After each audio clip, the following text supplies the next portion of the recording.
Russia and Ukraine collide at sea. Kiev declares martial law as Moscow fires on and seizes 3 vessels that belong to the Ukrainian Navy.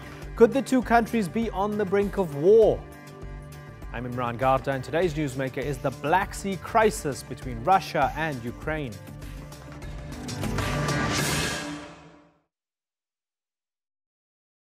Kiev called it a cold act of aggression, but Moscow says it was provoked. It's the worst confrontation between these two since Russia annexed Crimea 4 years ago, and both blame each other for their latest military confrontation. It took place in the Kerch Strait, a shipping channel used by both countries. But Moscow insists the Ukrainian ships strayed into Russian territorial waters. They opened fire, injuring several Ukrainian sailors and capturing more than 20 others. Some later appeared on Russian TV, apparently admitting to acting provocatively. But Kiev's naval commander says those confessions were made under duress. Several Western countries condemned Moscow's actions, accusing them of trying to destabilize the region. And reports of Russian missiles moving towards the Crimean Peninsula has got everyone on edge. Because the last time these two came to blows like this, thousands lost their lives. Haider Abbasi takes a look.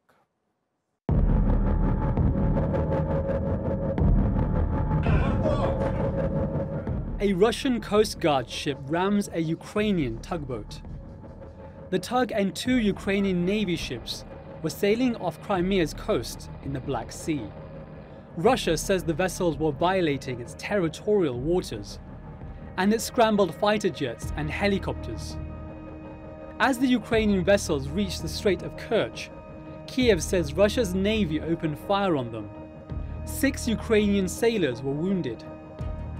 Russia then captured the ships and their 23 crew members. In response, Ukraine's government declared martial law in 10 provinces. Russia has been conducting a hybrid war against our country for the 5th year, but by attacking Ukrainian military boats, it's moved on to a new stage of aggression. Russia has since released statements by the captured sailors. After trespassing on Russian borders, I watched border patrol vessels approach. I deliberately ignored radio communication signals. I was aware that the actions of the Ukrainian Navy were provocative in nature. Ukraine called the statement a forced confession. The incident has provoked global criticism of Russia. Impeding Ukraine's lawful transit through the Kerch Strait is a violation under international law. It is an arrogant act that the international community must condemn and will never accept. NATO Secretary General has called for the sailors to be freed, and Estonia has urged more sanctions against Russia. There have been anti-Russia protests in Poland and across Ukraine. Ukrainian nationalists attacked the Russian consulate in the city of Kharkiv.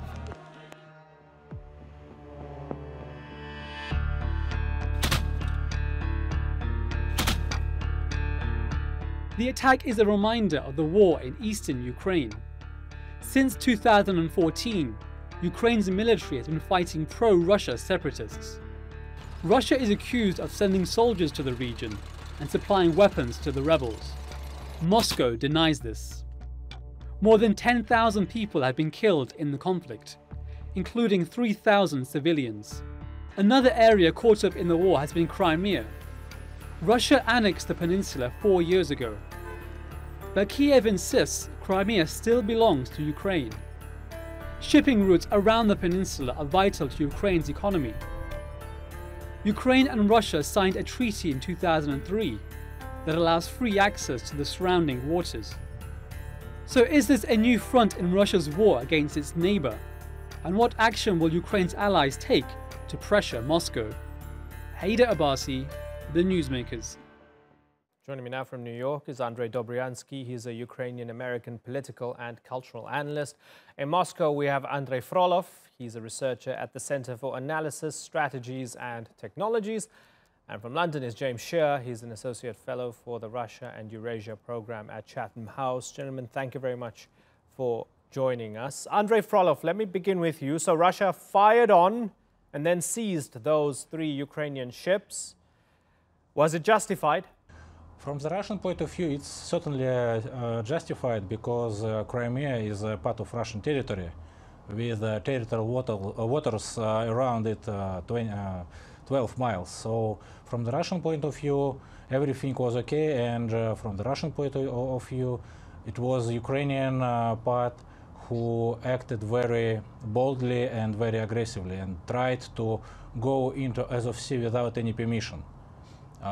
But we have to remind and keep in mind that before all Ukrainian warship asked for kind of permission to go into Azov Sea, and we didn't see any problems of getting such kind of permission from Russian side. Andrei Dobryansky, the Russians see this as a blatant provocation from the Ukrainians, and they felt that they needed to take action. That's clearly how they see it, but you do not agree. Tell me why. That's the only part of this entire conversation that nobody believes. It's only Russia who is putting this false equivalency on. It was a Ukrainian naval vessel leaving a Ukrainian naval port, traveling through Ukrainian waters towards a Ukrainian destination. There was no reason for them to be attacked unprovoked. As far as getting permission to travel through waters that are Ukrainian, Ukraine actually did send information hours ahead of the transit as normally. So either Russia is saying that there is no possibility for any ships to transverse through the Azov Sea, that being they now claim the Azov Sea as their own territorial water, including the Kerch Strait, or it is a transit way for international boatways. You can't have it both ways. James Shear, is it clear to you who caused it? I think Russia caused it with premeditation. I also think Ukraine should have anticipated it because of a wider context that I hope we will discuss. But I'd ask you to bear 3 points in mind. First, only the Russian Federation and a very small number of states recognize the annexation of Crimea, and hence Russian claim over these waters as lawful. Secondly, the 2003 bilateral treaty between Russia and Ukraine designates the Sea of Azov as a shared waterway. According to that treaty, Ukraine needs no permission for egress or exit from that waterway. It was Russia unilaterally in 2015 that imposed this requirement, which is not recognized by anyone. Mm-hmm. The clear Russian anxiety, it's obvious from the transcripts and the tapes that have been released, is that although the ships were actually intercepted in waters that Russia recognizes as international waters, they were obviously headed towards the Kerch Strait and waters that Russia recognizes as its own. And that's interesting. And as we speak about that wider context, Andrei Frolov, the reality being, even though Russia considers Crimea theirs, yes, that's fine. You can consider it yours, but your only friends in this are Cuba and Nicaragua and Syria and North Korea and a couple of others. The entire international community does not accept that, and the Ukrainians didn't even need to ask for permission. Isn't that fair? Yes, this is a real legal problem because from the Russian point of view, everything is okay, and from international point of view, nothing is okay. So it was a question of time of such kind of collisions between Ukraine and Russia, and it's ridiculously that it took place 3 years after Crimea became a Russian part. So I think such kind of collisions maybe take place in the future, but now I think both sides have to do its best in order to intimidate and in order to go to pacification of the collisions. And I think maybe in months to come, Russia will release both Marines, sailors, and boats. Right, and Mr. Frolov, we're seeing no such measures at pacification, as you put it. I was looking at some pictures on RT earlier on of these missiles heading towards that region, the Kerch region, right? S-400s and others. So even though the Russians have been fighting the Ukrainians by other means over the past few years, by supporting pro-Russia separatists in the east, Is Russia preparing for a proper, full-blown war with the Ukrainians right now? I don't think so, because Russia doesn't need to go into the war with Ukraine now. And Russia always said that it doesn't need any war and doesn't need any conflict with Ukraine. So I don't think such scenario. So in Russia, because I'm Russian, so there is a very fierce estimate that latest collision was in interest of Poroshenko, and we can see that such kind of collision took place some days before G20 meeting. So I don't think Russia needs some kind of, collision and right. State of war with Ukraine now. Okay, so help me understand this.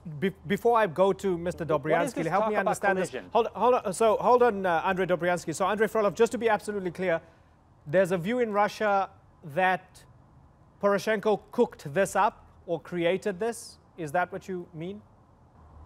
I don't mean, in Russia there are some, observations regarding the story, and one of them is that it was a kind of internal fight in Ukrainian elites, and some of people are now trying to weaken Poroshenko, because such kind of crisis finally hit Poroshenko, because he was put into a very ambiguous situation, and he had to declare this martial law state in Ukraine before the election. So possibly it was kind of provocation inside of Ukrainian elites. Okay. Some parts of it was trying to intimidate Russia. Okay, so Andrei Dobryansky, that was also echoed by the Russian Deputy UN Ambassador Dmitry Polyansky. They believe Poroshenko is doing a sort of wag the dog here because of elections. That's what it's about. What do you think? Well, trusting Russia is like reading The Onion or any other satire. None of it is based on reality. But I really need to push back on this word collision. These boats were rammed perpendicularly. This is not two cars coming to an intersection. This was a ramming of unarmed boats, and then we have video and pictures of them being fired on. So if they're fired on and a hole the size of a cantaloupe is in one of the Ukrainian naval vessels, that's not a collision, that's an attack on sovereign vessels in Ukrainian territory. This is a military attack. This is a form of war. Andrei Frolov? I don't think it's a kind of war, because if we see on the history of such kind of border collision between different countries, a ramming is not a kind of act of war. And moreover, if Russia really wanted to fight Ukrainian boats, we can see more than one hit in Ukrainian boat, and moreover, there is no dead people among the crew. So I don't think it was a war between Russia and Ukraine boats. Okay, James Shear, let me bring you in here and sort of broaden it out again, because all eyes on the Americans initially to see how they would respond to this. Nikki Haley, the outgoing U.S. ambassador to the UN, condemning the move, taking the side of the Ukrainians, calling it Russian aggression. U.S. Secretary of State Mike Pompeo also calling it a dangerous escalation and a violation of international law. And even Donald Trump saying, well, maybe I won't meet with Putin because we don't like aggression, and this was clearly Russian aggression. Are you surprised by the fact that the Trump administration is saying, yeah, the Ukrainians are the victim here and Russia is the aggressor? Just one important point. I think Russia has to decide what its story is and stick to it. Andrei Frolov began by saying that Poroshenko engineered this for his own domestic advantage, and then ended by saying that this is a conspiracy caused by people in Ukraine who are setting out to weaken Poroshenko, so both cannot be true. There are several consequences here, and I don't think they are what Russia has expected. The strong U.S. reaction is certainly something they expected. The reaction from the EU, more or less, is what they expected. The international reaction is what Russia's expected. But Russia is trying to make a point. They're perfectly clear nobody recognizes Crimea's annexation, but they're trying to show the world, and this is not the only occasion, that this is the way it is. This is Russia's view. These are Russia's interests. You can like it or dislike it. We are going to defend our interests by whatever means necessary, very ruthlessly, and you can't do anything about it. And when you finally realize you can't do anything about it, then you'll come to the table and talk to us on a different basis. The immediate consequences, of course, are a lot of table pounding. But what is the West actually doing? We don't know. Maybe something will be done that Russia will pay attention to, but nothing yet.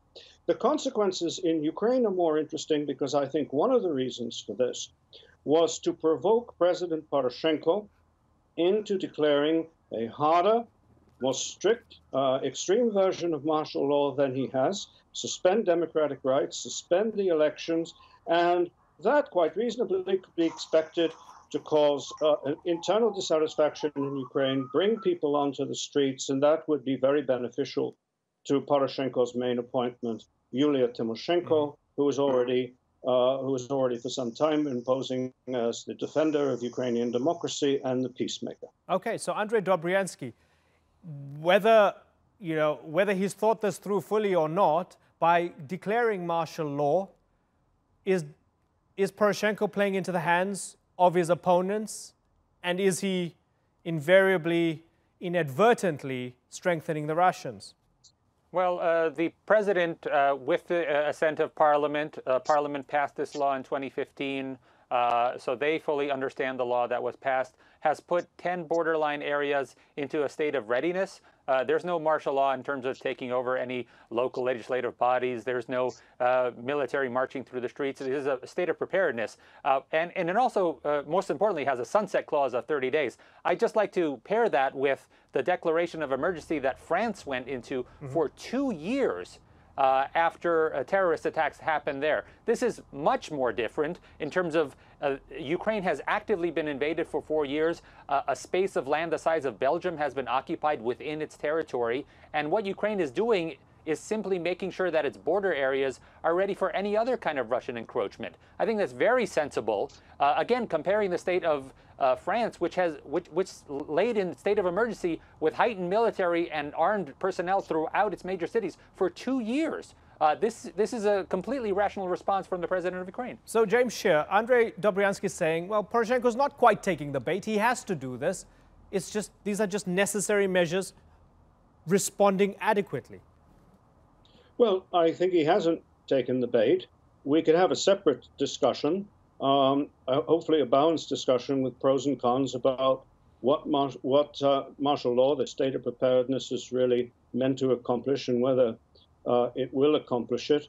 Obviously, from the domestic point of view, if these actions in the Black Sea, mainly outside the Sea of Azov, were designed as a prelude to some greater escalation, and martial law was not declared, and again, there was no preparedness taken, then obviously the president would be under extreme criticism. Don't forget the legacy of Crimea, which was taken over by stealth without resistance. Again, why that was the case is a complex matter, but there is there's an understandable sensitivity and nervousness here, on top of which every Ukrainian knows by now that Russia can be expected to act in asymmetrical ways, unprecedented ways, and without warning. So they expect the unexpected from this particular neighbor and adversary. Right. Andrei Frolov, I've been following a lot of the Russian media in the English language over the past 24 hours. And for me, what's interesting is that this is not necessarily seen as Russia versus Ukraine, but it's quite clearly framed as Russia versus the West, Russia versus NATO. Ukraine's not a member of NATO. But tell me why the Russians see Ukraine as the front lines of their battle against the West and NATO. Tell me why.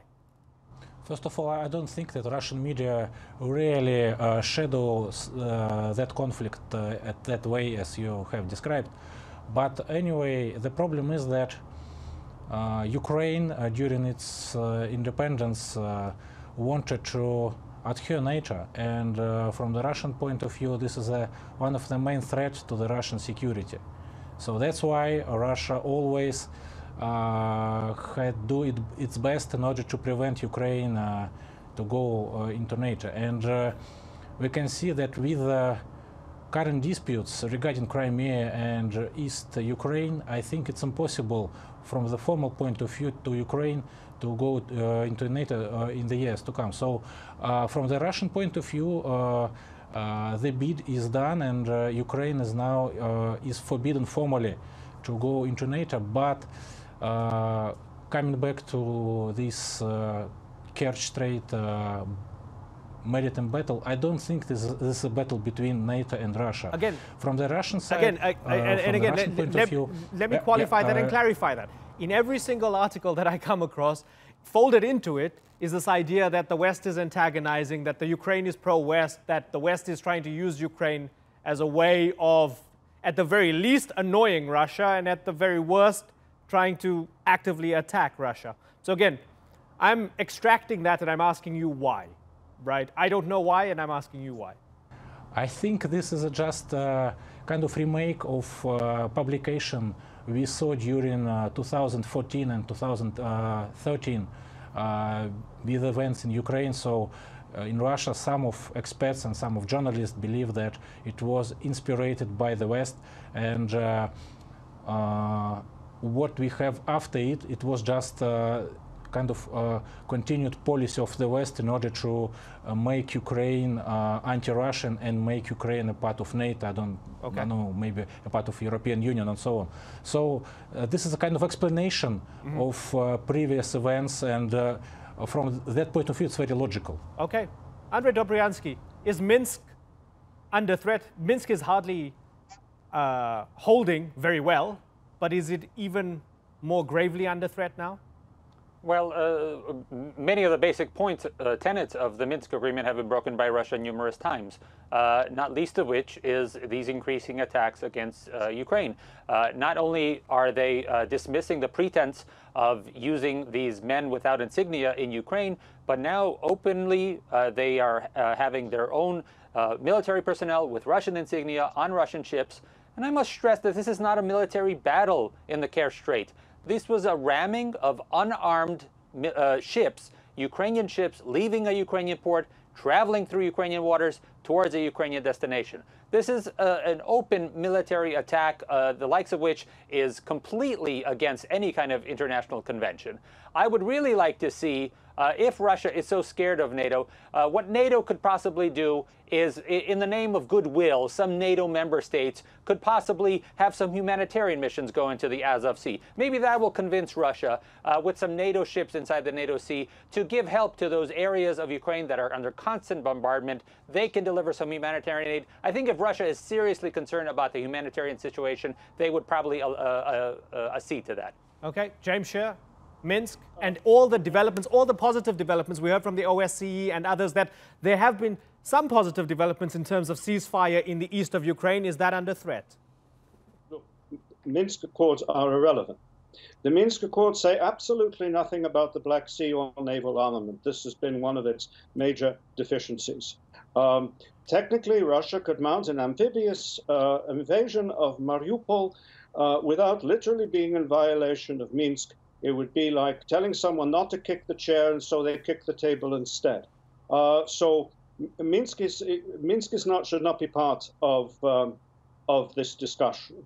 The underlying problem here, and it's the underlying problem of the war and before the war, which has been taking place since 2014, is that Russia is just the Russians collectively and the Russian leadership collectively is temperamentally unable to regard Ukraine as the key actor in its own drama. I hardly know a single serious analyst in Russia who does not believe that this is a war against the West taking place inside Ukraine. The Russian leadership has been on record many times as identifying the United States and the EU and the West as the main instigators behind both the Orange Revolution of 2004 and the Euromaidan of 2013. So there's this is part of the wider context here. May I just add that another part of it, which is apparently unrelated, has been the enormous surprise and the enormous blow dealt to Russia by the decision of the Patriarchate in Constantinople to grant what had been the Kiev Patriarchate of the Russian Orthodox Church completely independent canonical status. And Putin's first reaction to this was to convene the Security Council, which make it perfectly clear the Russian state leadership understand this as a security issue and a security threat. And there has been a lot of discussion about the range of matters that need to be taken. So part of what is happening here is a stronger predisposition on Russia's part to provoke and find pretexts for grossly disproportionate reaction to anything Ukraine does. And we have not seen the end of it, in my view. Okay, we have not seen the end of it. We'll be following it closely, and we'd love to invite you all back onto the program very soon. For the moment, I have to move on. The two Andres, Dobryansky and Frolov, and James Shear, I thank you all for joining us here on the Newsmakers.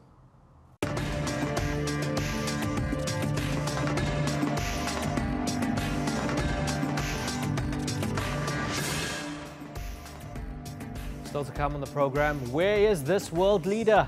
Gabon's president has been seen for more than a month. His government says he was seriously ill but recovering. Why all the secrecy? And touchdown on Mars. NASA lands a probe on the red planet. Could mankind be heading there next?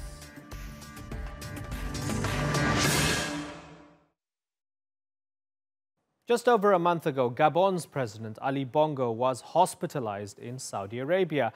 He hasn't been seen in public since. After an initial period of silence, his government said he was simply fatigued.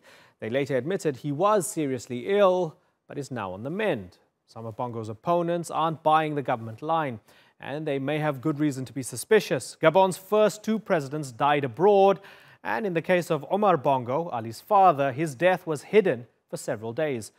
Could the same be happening again? Shoaib Hassan reports. President Ali Bongo has not been seen in more than a month, and in his absence, his government is under pressure back in Gabon. He was taken to hospital after falling ill during an economic conference in Riyadh in October.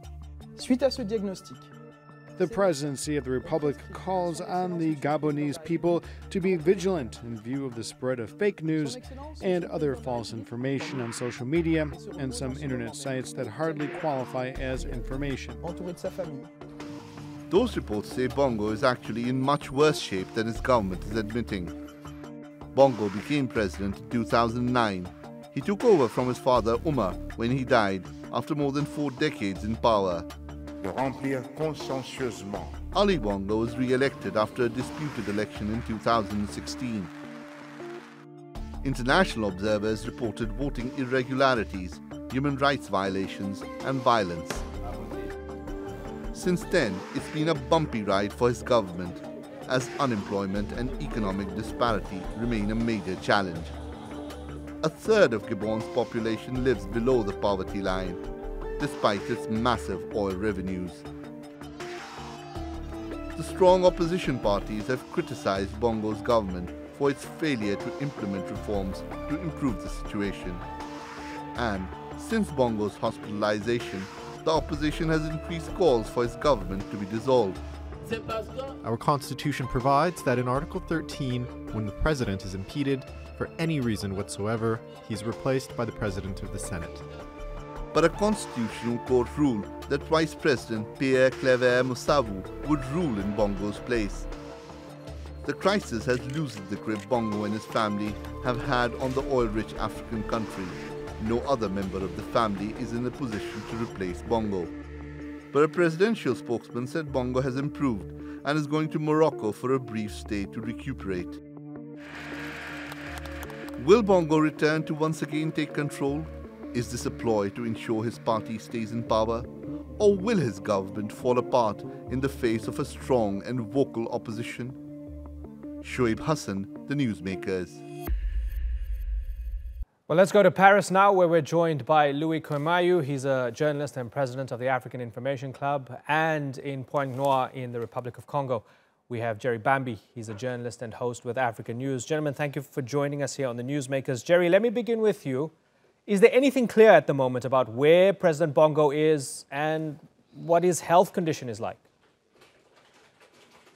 Well, thank you for having me. First off, I'd like to say that at least now we do have clarity that he is not dead. At first, the rumors were that he had died, and these rumors actually spread all through Gabon and increased fears and speculations about his health, state of health. So as of yesterday, his wife, Sylvia, put up a post on Facebook to say that he will be transferred to a hospital in Rabat, Morocco. So that is today. So as we have it, we should have President Bongo in Rabat today. Now, government sources at first said that he had suffered from severe fatigue, and they withdrew the statement to say that, in fact, he's suffering from discomfort and severe fatigue. Mm-hmm. Now, I'm not a medical practitioner, right, but if you check what vertigo means, it has to do with a symptom that involves, the world. You're thinking the world is spinning around you, and you're being put off balance, and you are unable to make sense of things, right, because everything looks like it's moving and spinning. So, clarity about the state of health is that he is sick. Steve is sick, and right now he will be in Morocco today for what his wife says is a continuation of his recuperation process. Right. So, Louis, because there wasn't information that was coming out of the government, on the one end of the spectrum, you had some people saying, okay, well, maybe he is just fatigued. On the other end of the spectrum, people saying, we think he's dead. And all the way in between, people saying, well, maybe it is vertigo as we heard here, maybe he had a stroke, and so on and so forth. Tell me why, Louis, there wasn't information coming out of the government to clarify things from the very beginning. Well, it is very difficult to talk about the health of presidents, especially in Africa, even concerning the father of Ali Bongo, Omar Bongo. When he was dead in Spain, it took a long time to know what happened to him. Even at the last moment, when they were convinced he's dead, the prime minister came to tell the journalists that he saw him, he was alive, he discussed with him. So it is very difficult to have precise information concerning the health of presidents. And if we go further in the past, we can remember that even concerning Ivory Coast, Houphouët-Boigny, when he was dead, it took some weeks to know he was dead, and people were expecting what will happen with the beloved president. So it is very difficult when it concerns African presidents to have precise details concerning their health. Yeah, and so, Jerry, because people have seen this before with Leon Mba in 1967, because they've seen it before with the father of the current president, is that why they assumed the worst and they assumed that the government was trying to cover up his death? I mean, this will not be far from the truth. Just as Louis has said, it's always a big deal when it comes to the status of the health of African heads of state or presidents, especially when they're ill and it looks as though they might be unable to continue. So I think it all revolves around power struggles. As you know, the Bongo dynasty has spanned several years. At first, his father ruled 42 years before he died in 2009. And there was a lot of controversy revolving. There was a lot of blackout, secrecy. Even a French publication had reported his death before Gabon's authorities decided to report his death at the time. So you're right. I think it's about the power struggles. Right now, right, the concern is, okay, so people will die. People are thinking, who will govern us? I mean, who will be the leader? Will the dynasty continue? Right. And is there a political vacuum, Louis? No, there is no political vacuum. There is now a triumvirate, if we can call it like that, with the Prime Minister, the President of the Senate, and the Vice President who are ruling the country. And people say it is not by the rules. They are not respecting the rules concerning the way the president should be, the people should manage the power when president is out of service. And the fact is they've already organized all of that as they did in 2009. They are doing the same this year concerning Ali Bongo, and they're expecting him to come back. And if he doesn't come back, I'm pretty sure, as many of the opponents, the current opponents, are issued from the PDG, Parti Démocratique Gabonais, they will conserve the system. Right. It has been working since 1960. The same families will continue to rule Gabon as they did from 1960 up to now. Louis, the system has been working for whom? All the people or just a few? Just for a few, a happy few, a very, very small number of happy few, because it is maybe 4 or 5 big families and a small region, the Haut-Ogooué region in the eastern part of Gabon. Those are the people who rule Gabon since now almost 60 years. Yeah. So, Jerry, for those who look at this and they say, well, Ali Bongo is clearly not well, perhaps we have to start thinking about a future in Gabon without him. For those who say this is going to end a 50-year family dynasty, are they being premature and not looking at the reality and the amount of control that the people around him have on this country? Yes, I agree with you. I think so too, because it's always a very difficult situation, absolutely difficult situation. Currently, we have his brother, Frederick Bongo, who is in charge of the country's intelligence services. And we do also have someone who heads the presidential guard, who is very close to him as well, who's his cousin. Now, there are 2 power camps in Gabon. You have some who are backing the man who heads the intelligence services, Frederick Bongo, and they consist of generals in the country and some, powerful people. And also in the opposition camp, we won't forget that, in the elections of 2016, 2 years ago, I think, Jean-Ping, there are people who still really do believe that Jean-Ping, the opposition leader, would spend years in the African Union and who's really famous, did win that election. So there are people who back him as well. So here we've got like 2 big camps right currently, and it will be very difficult. It will be a difficult scenario, and things that will play out are things that we can't foretell for now. Yeah, and in Jerry, my estimation. Yeah, so Jerry, the country is the 5th largest oil producer in Africa, on the African continent. There is wealth under the soil of Gabon, but would you concur with Louis that those in leadership have misappropriated the wealth and just kept it for themselves and haven't shared it with the people? This is a very serious thing to say, but one thing for certain is if you look at the indices, the economic indices, what does it say? Are people faring better? And there is growing discontent in Gabon, that is for certain.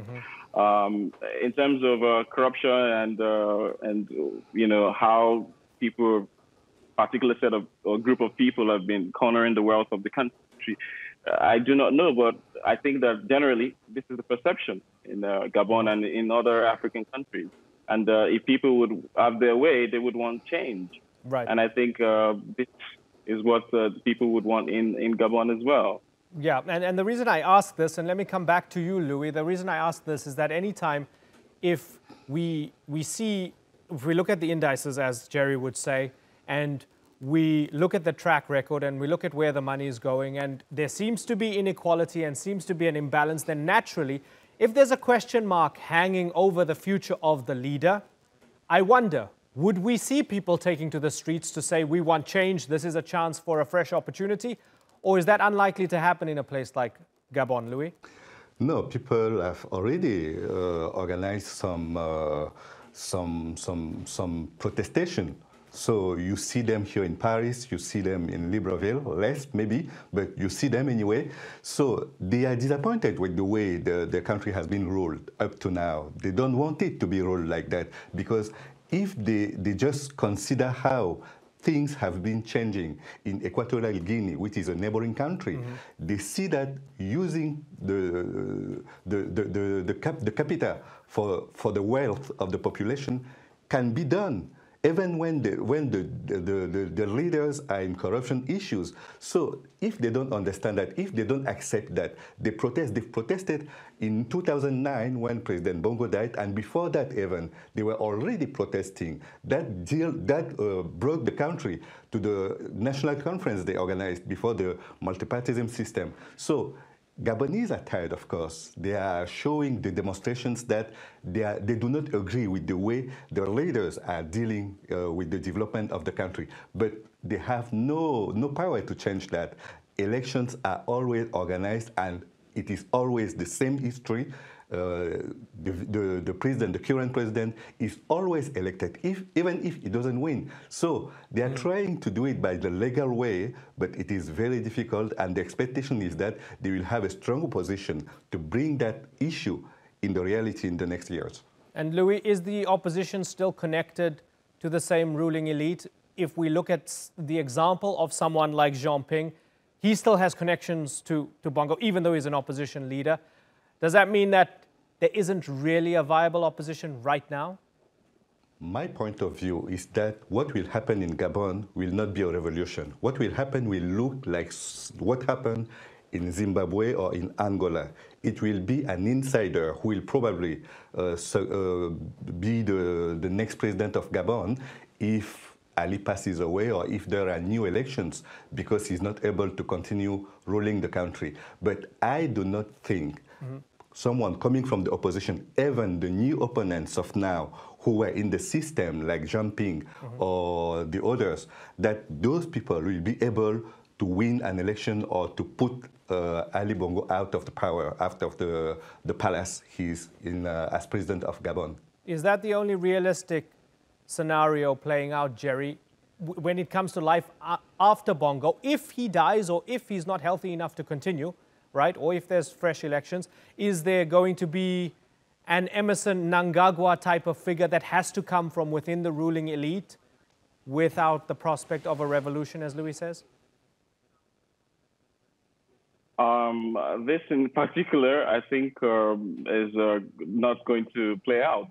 I don't see this, and this is because, like Louis has said, the opposition in the country are now more resilient, and I think that they're tired. Currently, there is a constitutional crisis that is taking place just because of this is absent, and I don't foresee that it will be someone from within his circles. Also, since 1960, there's not been any coup in Gabon, and we don't even foresee any coup happening. But I think they're inching closer, and closer to having a fairer system. That is what I really make of the current situation.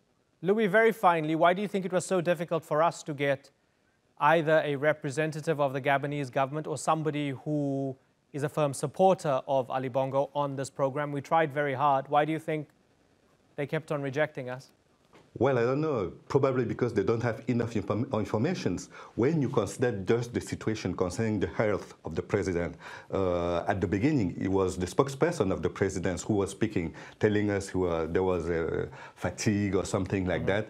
And at the last moment, it is the wife of the president who has decided to say what is going on. We had 2 newspapers telling us President Ali will go to London, he will go to Morocco, and finally, it is the wife of the president who is now taking the communication in her hands. That means all those who are in the government or in the embassies are unable to tell us precisely what is going on, and it is only from the family communication can be considered as true and safe also. So I think the representatives of the government don't want to speak simply because they don't have enough information to say what is going on really now. Yeah, that's an interesting point. So the last we heard, he was on the way to Rabat. We haven't heard since, and we'll be following this closely. Gentlemen, it's been good to talk about Gabon with you on the Newsmakers. It's a country we have not covered before, and I'm looking forward to having more conversations with you. Louis Kermayu and Jerry Bambi, thanks for joining us.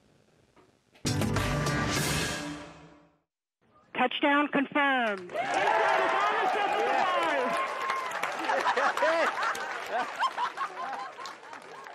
That was the NASA control room moments after its InSight craft touched down on Mars. The journey, which began in May, came down to 7 nail-biting minutes as the probe had to slow down from 12,000 miles per hour to just 5 and land safely on the red planet. The more than $800 million project will be the first to study the interior of Mars, and the spacecraft has already started sending pictures back to Earth. Now, after this major NASA milestone, scientists say it's only a matter of time before mankind takes its first steps on the red, dusty planet. Well, joining me now from Pasadena in California is Rob Grover. He's the system lead for InSight's entry, descent, and landing at NASA's Jet Propulsion Laboratory. Good to have you on the program, Rob. Congratulations. Tell me how difficult and fantastic it was to do this. Well, thanks for having me. Boy, we're really excited that we had a successful landing on Monday. It is a challenge. Everything has to go perfectly to land successfully on Mars. And of course, the spacecraft itself has to do it all on its own. It's completely autonomous. And so we have to make sure, and we work for years to make sure that it will work on the day that we land. You can see our landing system there. We have an entry capsule, and we go to a parachute. And then we do a powered descent under rocket power, and we land and touch down at about 2.4 meters per second, or about 5 miles an hour. And it appears that everything worked just as we had planned. We're going to look at all the data today and start looking at it and see just exactly how the landing went. Any moments at which you thought this might not happen? Well, there was as you may know, we were originally scheduled to fly to Mars in 2016, and the science instrument, our seismometer, was not quite ready to launch. And so there was a little bit of concern there that we might not get to go to Mars. But of course, NASA gave us the go-ahead, and we waited for the next launch window in 2018. And so we did eventually launch and had a successful landing, and now the scientists are beginning the process of getting science underway on the surface. Right. And if you'll allow me to sort of pop out of your exact domain of influence and expertise, and to talk more generally about sort of Mars travel and space travel and what NASA does. I remember a few years ago I was having an interview with Charles Bolden, the NASA administrator, and he said something about, well, we're planning many more missions to Mars. We want to send probes and so on. And I did the naive, stupid, illiterate thing that a lot of us tend to do. I went, well, you know, we went to the moon 50 years ago. Why aren't we sending men to Mars? And he then had to sort of explain that even sending a probe is no small thing, right? I mean, do people not quite appreciate just how difficult this is and just how valuable this is to send a probe such as InSight or Curiosity? Well, the probes that we send are returning a lot of information about Mars, and just in the last 10 or 15 years, with the Spirit and Opportunity rovers that have been on Mars, and Curiosity, and now InSight, and along with Phoenix, we've increased our understanding of Mars significantly, which is important for future exploration. It's very challenging to send the robotic missions, and it just multiplies when you send humans to Mars. Mm-hmm. Of course, the moon landings were very exciting.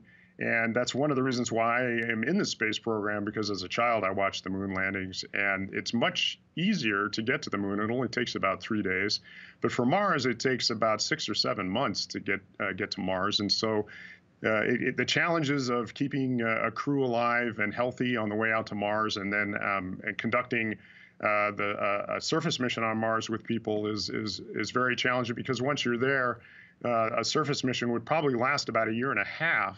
Mm-hmm. In order for Mars and Earth to line up again for the return trip. So a human mission to Mars could last as much as 2.5 years, and that is a long time to support people and make sure everything works perfectly. Yeah, it's going to be good to see what sort of insights InSight gives us that Curiosity cannot, as it looks sort of within the surface of Mars.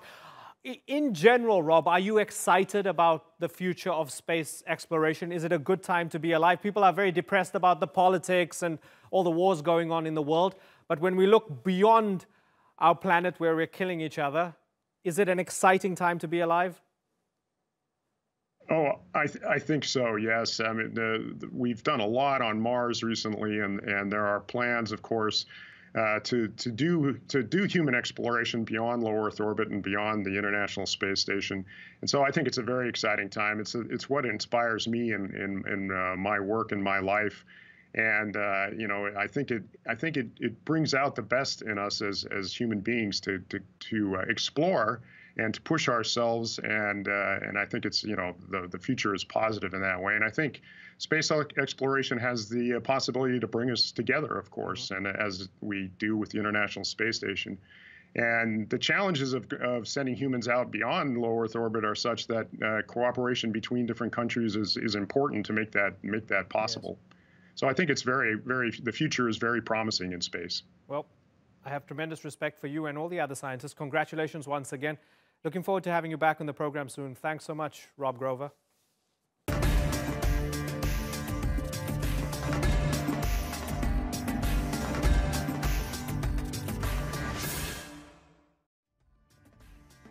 That's all for this edition of The Newsmakers with me, Imran Garda. You can check out more of our stories on YouTube, Facebook, and Twitter. Remember to like, follow, and subscribe. Next time, Haiti's government withholds billions of dollars meant for reconstruction. As thousands of people protest, we ask what's being done with the money. Until then, thank you for watching. Bye-bye.